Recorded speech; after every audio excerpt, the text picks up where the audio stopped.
Hello YouTube, thank you for checking out this video on my PowerPoint presentation on Admiral Yi Soon-shin and the Imjin War. You can see me giving the presentation at the college I attend from March 2014 in the video titled Source Conference Presentation on Admiral Yi Soon-shin and the Imjin War.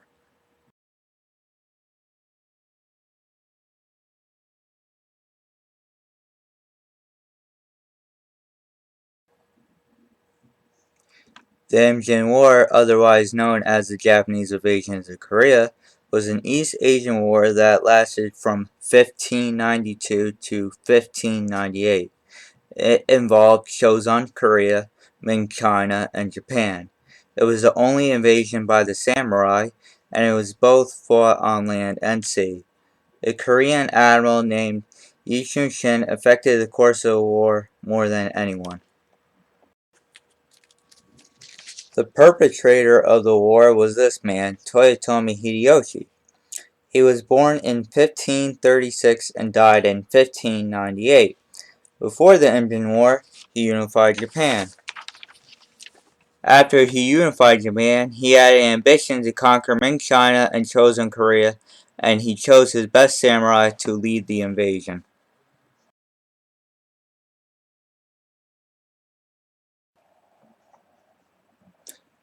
In Chosun Korea before the war, King Sanjo and his government was not prepared for an invasion.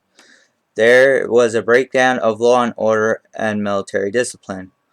Also, there was a wrongful belief that the Koreans were superior to the Japanese.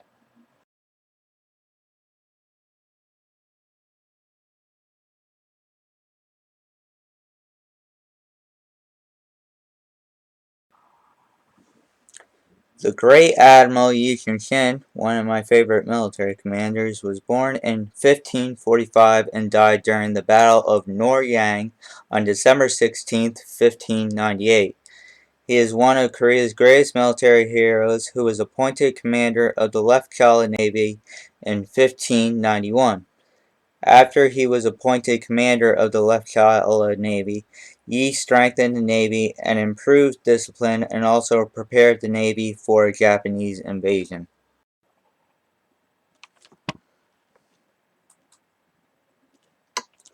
The first invasion started when a Japanese fleet of 400 ships and 18,700 men landed in Busan, Korea on May 23, 1592.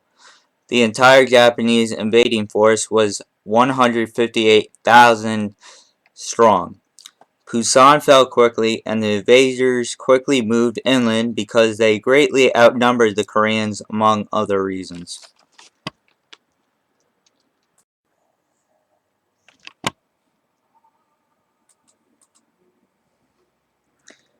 In June 1592, King Sanjo and his court fled north after they burnt the capital, Seoul. The Japanese eventually took the capital and continued their advance north. A month later, in July 1592, the Japanese took Pyongyang.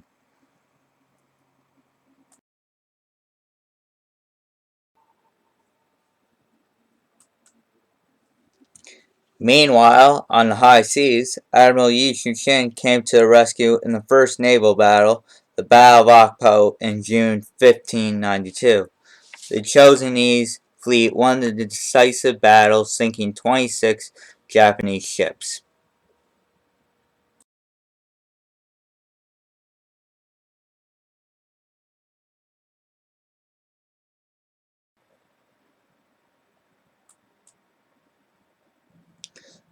The turtle ship was Admiral Yi's secret weapon, which was first used in the Battle of Seicheon. It was designed to strike fear in the enemy and to be used as a stealth weapon. It featured a dragon's head, iron deck spikes to prevent the Japanese from boarding, and 26 cannons.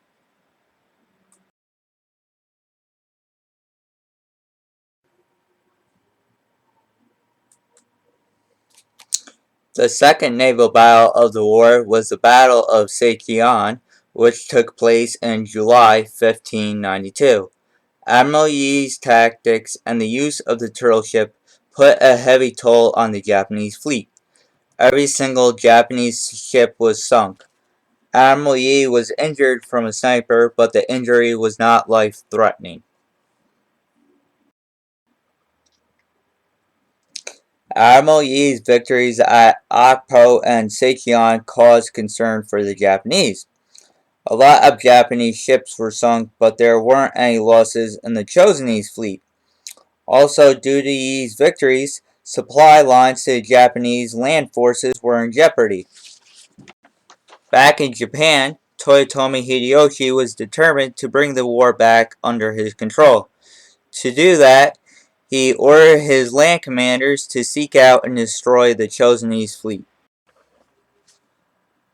One of the greatest naval battles, the Battle of Hansando, was fought on August 13, 1592. During the battle, Admiral Yi's fleet used a tactic he devised, the crane wing formation.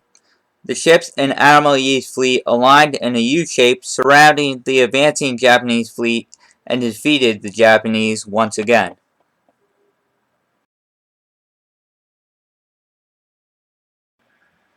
The Chosenese victory at Hansando resulted in the Japanese supply lines being cut.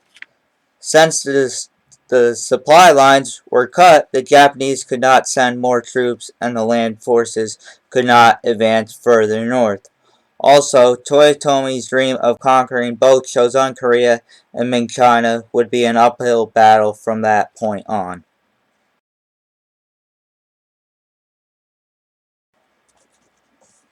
In October 1592, the Chosunese were victorious at the siege of Jinju. 2 months later, in December 1592, Ming China entered the war, giving the Chosunese a major boost. A month later, in January 1593, a combined Chosunese Ming Chinese force retook Pyongyang.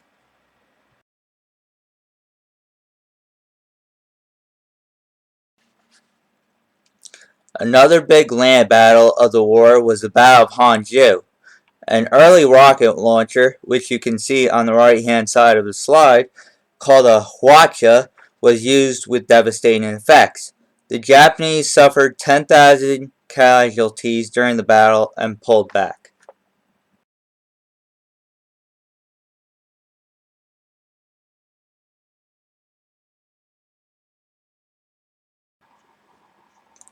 By 1594, the two sides entered into a phase of the war where there was little to no fighting. The Japanese withdrew to Pusan and a ceasefire was agreed upon, while the Chosunese strengthened their defenses and required military service of all men. Admiral Yi developed a new arquebus, or a rifle. The peace talks eventually broke down because each side believed that the other would submit and become their vassal. Toyotomi Hideyoshi's goal for the second invasion was to have his military forces conquer Chosun Korea. In January 1597, Japanese forces comprised of 1,000 ships and 141,000 men invaded Chosun once again, but the Chosunese and Chinese were prepared this time around. The Japanese ended up being stalled for months in Gyeongsang province until the fall of 1597, when they began an offensive to recapture Seoul. Part of Toyotomi Hideyoshi's strategy for victory was a plan to remove Admiral Yi. The Japanese planted a double agent in Chosun to give both Admiral Yi and the government false information about the Japanese Navy's movements. Admiral Yi does not believe the agent, but the Chosunese government does. King Sanjo orders Yi to attack, but he refuses. In response to Yi's refusal, Sanjo orders Yi's removal of command and Yi was tortured to the near point of death. Admiral Yi's wonderful replacement, Admiral Wan Qian, commanded the Chosunese fleet during the Battle of Chilchiao-yang on August 27, 1597. The battle was a disaster for the Chosunese fleet, losing all but 12 ships. When King Sanjo received the news of the defeat, he quickly pardoned and restored Admiral Yi.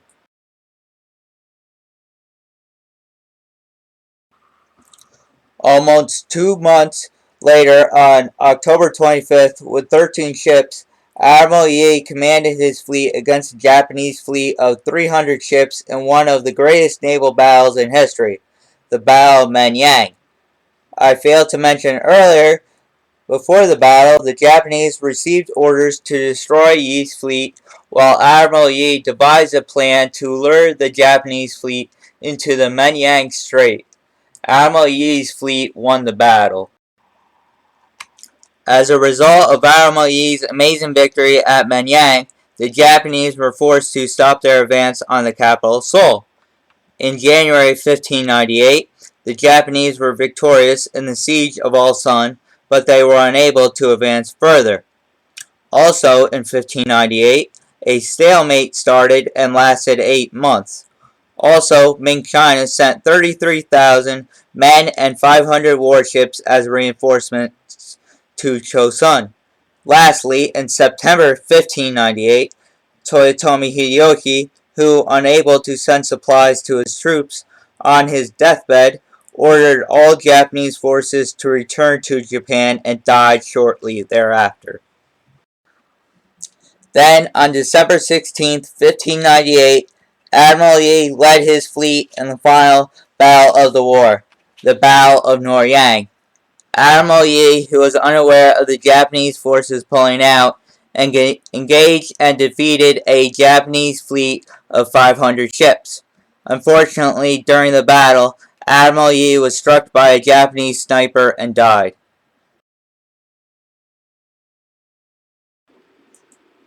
The results of the war are 1. 1 million people died. 2. Ming China's position in the region was strengthened. And 3. The Toyotomi clan's claim to power in Japan was weakened. Also during the war, the Chosunese and Ming Chinese armies robbed civilians for their supplies and took their land. Lastly, captured prisoners were mistreated by the Japanese. Their heads, ears, and noses were cut off and were sent back to Japan.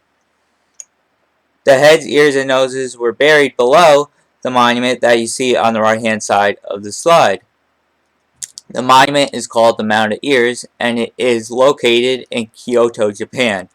Not to sound racist or mean towards the Japanese, but I believe the Japanese government should tear down the monument and send the ears, heads, and noses back to both the two Koreas and China.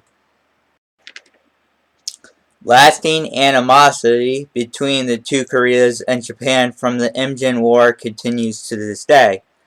To this day, Koreans feel that their culture was stolen from them during the war. North Korea feeds off this animosity by making continuous threats of war towards Japan and other countries like the United States and South Korea to keep the Kim dynasty in power.